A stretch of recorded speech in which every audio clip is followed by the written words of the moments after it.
Most of the guys are completely under their wife's control. Women were even discriminated against by their own families. These extreme misogyny and misandry leading to hate crimes. School teach that homosexuality is normal. Hi everyone, we're Sean. And Jin? A bit different Koreans. In our latest video, Thailand 3 Tragedies, we also touched on topics like gender identity.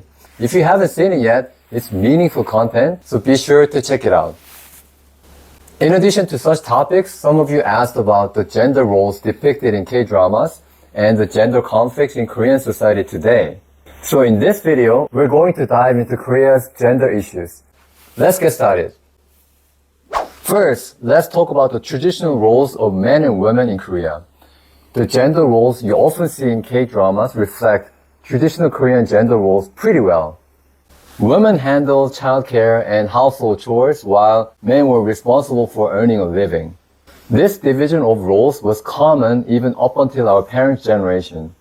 Back then, men held economic power and a woman's participation in the workforce was limited. Women's status in the family was relatively low and many had to endure even domestic violence or infidelity from their husbands due to economic reasons. The scenes in K-dramas where men hit women often depict these traditional gender roles, authoritarian patriarchy, and economic pressures. A lot of you actually asked if Korean men really hit women after watching the K-drama Truth episode we posted. Jin, what do you think? 아니에요. 그렇지 않아요. 현실에서는 배우자나 연인에게 폭력을 당하는 경우는 정말 흔치 않습니다. 간혹 있긴 하지만 한국 드라마에서 묘사되는 것만큼 그렇게 흔하고 일상적인 상황은 절대 아닙니다. 네. 오빠는 어떻게 생각해? In reality, actually, most of the guys I know are completely under their girlfriend's or wife's control. And me? 아니죠. 아니죠. 우리는 제가 잡혀주죠. Yes. So, 맞나요? yes. So keep in mind that dramas tend to exaggerate things to create more dramatic stories. While domestic violence does exist, it's significantly less common than it used to be. It's actually 1.2% of all households now in Korea. Legal protections and social awareness about domestic violence have also improved a lot. Nowadays, younger generations are more proactive in dealing with violent situations and are more likely to resolve these issues through legal channels. Unlike our parent generation, women in our generation are much more active in the workforce. We receive the same education, can pursue various careers, and have equal opportunities in a fair competition. Right, Jin? 우리 부모 세대와 저희 세대는 굉장히 다른 것 같아요. 우리 부모 세대에서는 여성은 부모에게조차 차별을 당했거든요. Yeah, in their time, women were even discriminated against by their own families. Yeah, women were even discriminated against by their own families. 그 당시에는 딸보다 아들을 더 선호했고, 아들과 아버지만 밥상을 따로 썼고, 아들만 교육시키는 그런 남아 선호 사상이 굉장히 팽배했어요. But now it's totally different. 아마 요즘 엄마 아빠들은 아들보다 딸을 더 선호하지 않나요? Actually, I kind of want a daughter too, but Jin here wants a son. So let's see who we get. Although there's still work to be done, women are increasingly taking on significant roles in politics and business. For example, Korea even had a female president, and the CEO of Naver, which is Korea's Google, is a woman in her early 40s. So the typical image of a Korean woman you see in K-dramas or movies is someone who works hard all day at her job, sometimes even working late, just like the man. Oh, by the way, many of you have asked about Korea's work culture, so we're planning to make a separate video about that. So stay tuned. 네, 동의해요. 저도 살면서 한 번도 여자로서 뭔가 불리하다거나 불공평하다고 느낀 적이 거의 없었던 것 같아요. 오히려 여자로서 혜택이나 배려를 받았으면 받았지. But it's also true that after having kids, it becomes tough for women to balance work and childcare in Korean society. That's why many women voluntarily leave their jobs to focus on raising their children. This issue is also linked to Korea's low birth rate, so check out our Korea's low birth rate video for more on that. Alright, next up is a gender issue. I think the biggest gender topic in Korea right now is feminism, misandry, and misogyny. Before we dive into this deep topic, let me first say that most Korean men and women actually like each other. It's only natural, right? 제 주변에는 오히려 이성을 지나치게 좋아하는 사람들이 많아요. 그죠? Yes. 너무 지나쳐. So let's talk about this extreme gender conflict that, while minor, does exist in Korean society. This conflict is especially pronounced among young people in their 20s. Korea has already entered a period of low economic growth. As a result, opportunities for social advancement have decreased and competition has intensified. People in their 20s who are just starting their careers after graduating from college are right in the thick of this competition. Naturally, they demand fair competition. Let's break this down by gender. Let's talk about how Korean men are required to serve in the military for 2 years. In the past, society compensated for this by giving extra points in the job application process. But as women's social status and voices are increasingly reflected in politics, policies like the abolition of these military service bonus points and the introduction of female hiring quotas have become a reality. Jin, what did I say was the most important keyword for people in their 20s these days in Korea? 공정, fairness. Exactly. Fairness in competition is a key.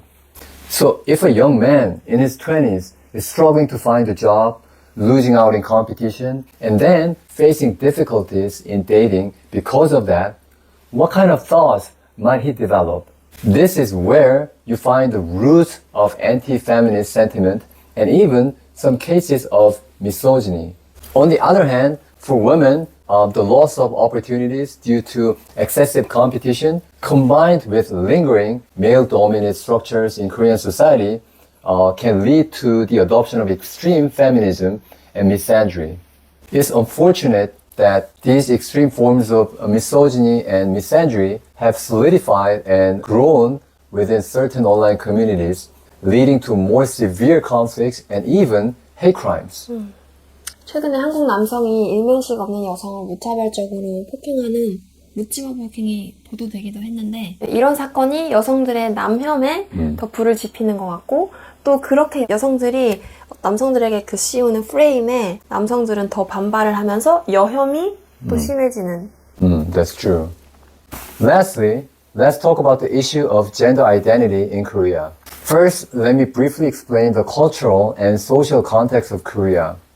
Korea is a family-oriented society with deep roots in Confucianism, which emphasizes social order and harmony.